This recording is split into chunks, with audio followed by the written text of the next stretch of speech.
Mengalami duka yang mendalam atas kepergian Brigadir J yang sebentar lagi menjadi sang suami, Vera Simanjuntak sempat menghindar dari pandangan publik.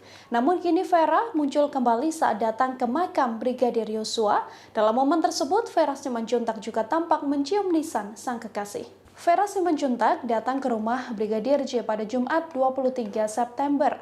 Ia juga sempat berziarah ke makam Brigadir J di Desa Sukamakmur, Sungai Bahar, Muaro Jambi. Vera diketahui datang ke makam Brigadir J untuk berziarah karena dirinya mengaku kerap memimpikan sang kekasih. Ia bersama dengan kakak dan ibunya didampingi oleh keluarga Brigadir J datang ke makam. Saat datang ke rumah Brigadir Yosua, Vera juga tampak akrab dengan kedua orang tua Brigadir J. Tampak juga ibu Brigadir J, Rosti Simanjuntak, memberikan hadiah kepada Vera. Hadiah tersebut merupakan kiriman dari kerabatnya yang ada di Belanda. Diketahui, Vera Simanjuntak juga dipanggil Bareskrim Polri ke Mapolda Jambi pada Minggu 25 September.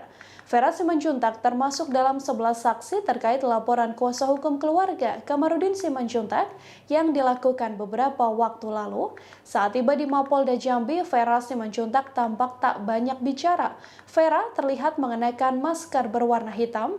Ia datang bersama dengan ibu Brigadir J, yakni Rosti Simanjuntak.